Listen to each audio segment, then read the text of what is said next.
sending positive vibes and greetings to everyone. 7 Olympic medals and running a sub-2-hour marathon, Eliud Kipchoge. He advises कि लोगों को vitamin N के बारे में जरूर जानना चाहिए. Vitamin N means learn to say no. क्या ऐसा कभी हुआ है कि आपसे किसी ने कोई काम कहा हो और आपने हाँ किया बट इमीडिएटली आपने रिग्रेट किया?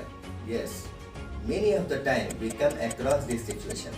काफ़ी समय पहले की बात है, लखनऊ में हमारे पड़ोसी जिनकी ज़िंदगी काफ़ी कॉम्प्लिकेटेड थी और उनको हमेशा किसी न किसी मदद की ज़रूरत रहती थी.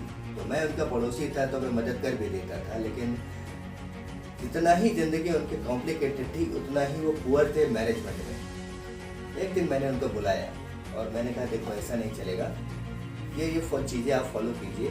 मेरे पास तो क्या, मोहल्ले में आज के बाद आप किसी के पास नहीं जाओगे मदद मांगने के लिए. क्या होता है कई बार हम उनको भी यस कर देते हैं कि जो कैपेबल ऑफ डूइंग है, because we are the prisoner of saying yes.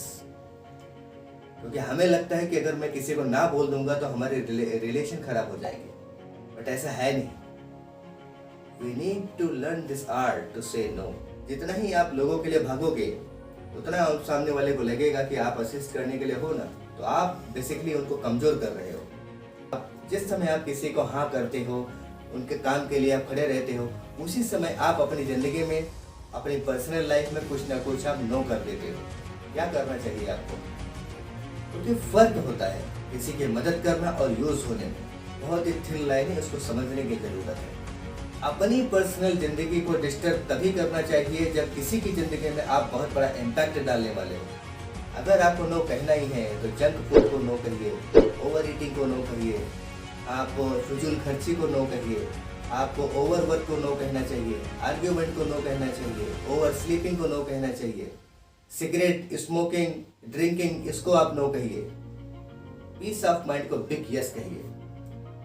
The thing is, and I always used to say that the person is defined by their decision. Choice is yours.